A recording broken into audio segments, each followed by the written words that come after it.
दोस्तों, कैसे हो आप सभी। आज हम कोपा थ्योरी की थर्ड वीडियो बताएंगे आपको। कंप्यूटर कंप्यूटर कितने भागों में बांटा गया है? कंप्यूटर को 3 भागों में बांटा गया है।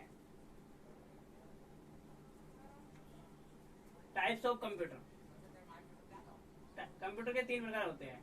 पहला होता है आकार एवं क्षमता के आधार पर। दूसरा होता है उद्देश्य के आधार पर। तीसरा होता है अभिकल्पना एवं अनुप्रयोग के आधार पर। फिर आते हैं इनके भी ऑप्शन आते हैं। इनको आकार एवं क्षमता के आधार पर चार भागों में बांटा गया है। पहला होता है माइक्रो कंप्यूटर। दूसरा होता है मिनी कंप्यूटर। तीसरा होता है मेन फ्रेम कंप्यूटर। चौथा होता है सुपर कंप्यूटर। ये सुपर कंप्यूटर के बारे में तो आपको मैंने पहले ही बता दिया। फिर बाद में आते हैं उद्देश्य के आधार पर। उद्देश्य के आधार पर कंप्यूटर 2 प्रकार के होते हैं। पहला होता है सामान्य उद्देश्य के आधार पर। दूसरा होता है विशिष्ट उद्देश्य के आधार पर, स्पेशल पर्पज के आधार पर। अब अनुप्रयोग के आधार पर कंप्यूटर कितने प्रकार के होते हैं? अनुप्रयोग के आधार पर कंप्यूटर 3 प्रकार के होते हैं। पहला होता है एनालॉग कंप्यूटर। दूसरा होता है डिजिटल कंप्यूटर। तीसरा होता है हाइब्रिड कंप्यूटर। इसकी क्वेरी 99 पॉइंट होती है, इसकी 100% होती है, और ये एनालॉग और डिजिटल दोनों का मिला जुला रूप होता है हाइब्रिड कंप्यूटर। फिर आते हैं माइक्रो कंप्यूटर। इन कंप्यूटरों में एक बार में केवल एक व्यक्ति कार्य कर सकता है। माइक्रो कंप्यूटर में केवल एक बार में एक ही व्यक्ति कार्य कर सकता है, इसलिए इसे पीसी यानी पर्सनल कंप्यूटर भी कहते हैं। माइक्रो कंप्यूटर को 4 भागों में बांटा गया है। पहला होता है डेस्कटॉप। दूसरा है लैपटॉप। तीसरा पाम टॉप। चौथा है टैबलेट। अब इनकी डेफिनेशन देखो। डेस्कटॉप कंप्यूटर वे कंप्यूटर होते हैं जिन्हें टेबल पर रखकर चलाया जाता है। डेस्कटॉप कंप्यूटर वे कंप्यूटर होते हैं जिन्हें टेबल पर रखकर चलाया जाता है। लैपटॉप कंप्यूटर डेस्कटॉप कंप्यूटर से छोटे कंप्यूटर होते हैं। इन कंप्यूटर को एक स्थान से दूसरे स्थान पर आसानी से ले जाया जा सकता है। इनमें पावर के लिए बैटरी लगी होती है। इनमें पावर के लिए बैटरी का प्रयोग किया जाता है। कौन से कंप्यूटर में किया जाता है? लैपटॉप कंप्यूटर में। पाम टॉप कंप्यूटर, इन कंप्यूटरों का आकार लैपटॉप से थोड़ा छोटा होता है, इसलिए इसे पाम टॉप कंप्यूटर कहते हैं। इन कंप्यूटरों को हथेली पर रखकर चलाया जाता है। इनकी कार्य करने की क्षमता लैपटॉप से कम होती है। पाम टॉप कंप्यूटर की कार्य करने की क्षमता लैपटॉप कंप्यूटर से कम होती है। टैबलेट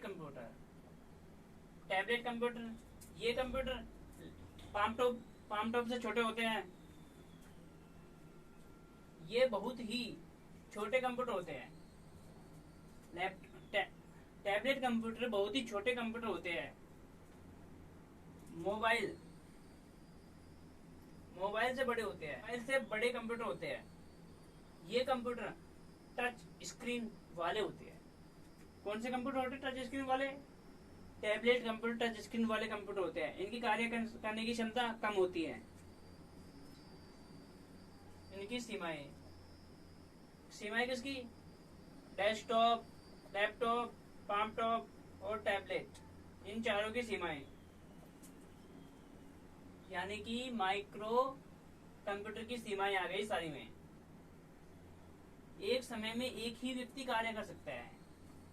इतने अच्छे कंप्यूटर है, बट इनकी एक ही समस्या है, एक समय में एक ही यूजर काम में ले सकता है।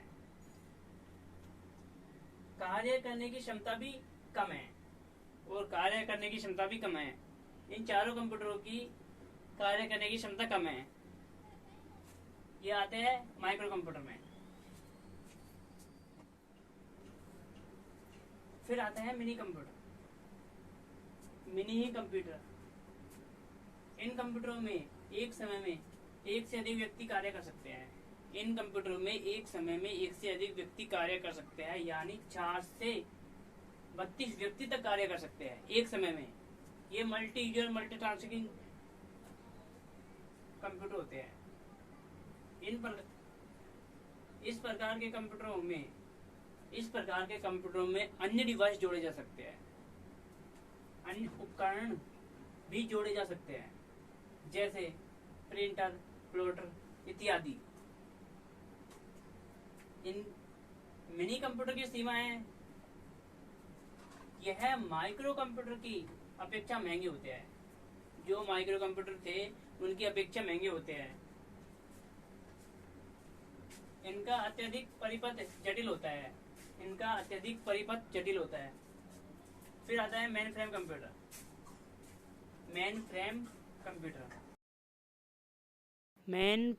कंप्यूटर।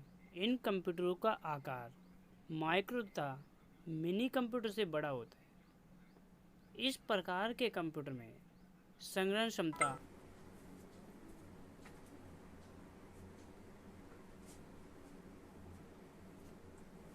दोनों से बड़ा होता है।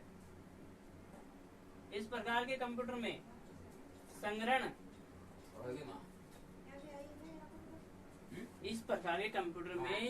क्षमता अधिक होती है। मतलब इस प्रकार के कंप्यूटर में संग्रहण क्षमता और कार्य करने की क्षमता अधिक होती है। कौन से कंप्यूटर में होती है? मेन फ्रेम कंप्यूटर में। इन कंप्यूटरों पर एक साथ सैकड़ों व्यक्ति कार्य कर सकते हैं। कौन से कंप्यूटर पे सैकड़ों व्यक्ति कार्य कर सकते हैं? मेन फ्रेम कंप्यूटर पे एक साथ सैकड़ों व्यक्ति कार्य कर सकते हैं।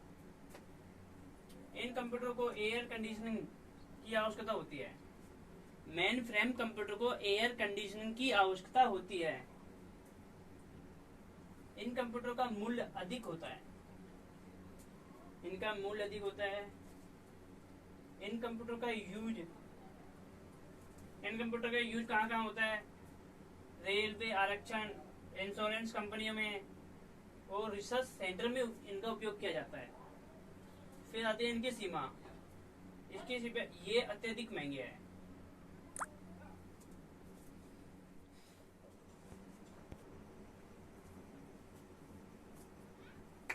फिर आते हैं सुपर कंप्यूटर।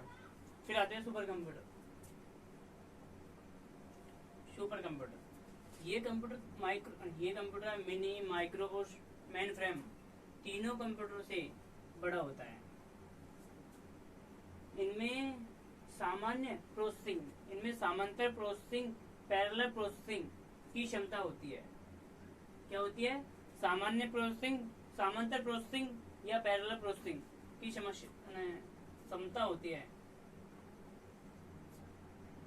होती है। ये कंप्यूटर गणना को अलग अलग करने के स्थान पर एक साथ कर सकते हैं। कौन से कंप्यूटर कर सकते हैं? ये सुपर कंप्यूटर गणना को अलग अलग करने के स्थान पर एक साथ कर सकते हैं।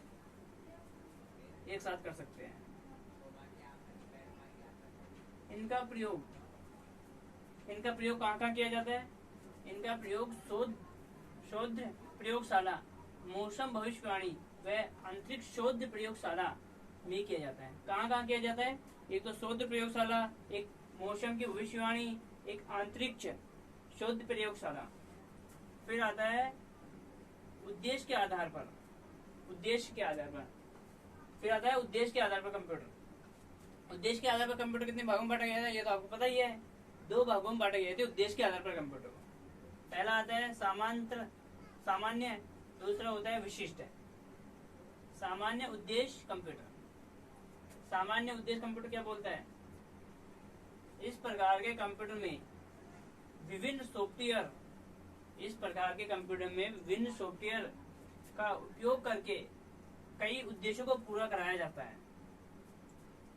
इस प्रकार के सामान्य उद्देश्य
फिर आते हैं हमारा अभिकल्पना एवं अनुप्रयोग के आधार पर कंप्यूटर। किसके आधार पर? अभिकल्पना एवं अनुप्रयोग के आधार पर। एनालॉग कंप्यूटर है, पहला है एनालॉग कंप्यूटर। यह कंप्यूटर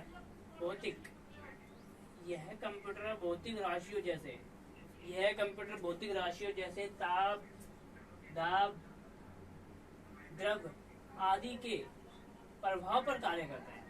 ताप, दाब आदि के प्रभाव पर कार्य करता है। यह कंप्यूटर गिनने की बजाय माप कर कार्य करता है।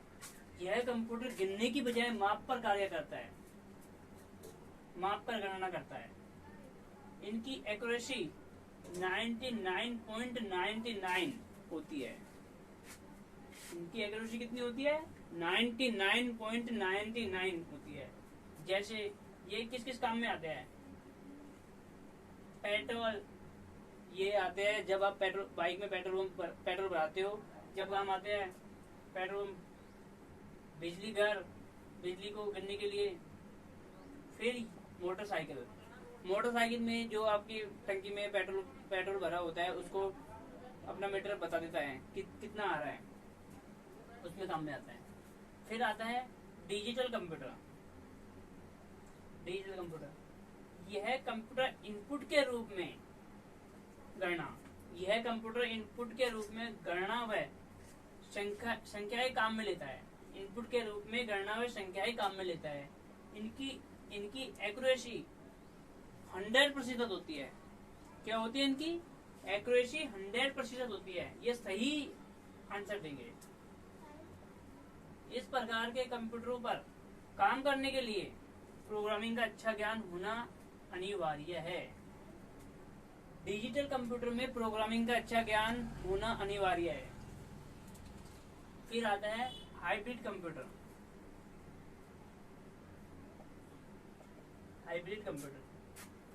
एनालॉग और डिजिटल कंप्यूटर का मिला जुला रूप होता है हाइब्रिड कंप्यूटर। यह कंप्यूटर निर्देशों को एनालॉग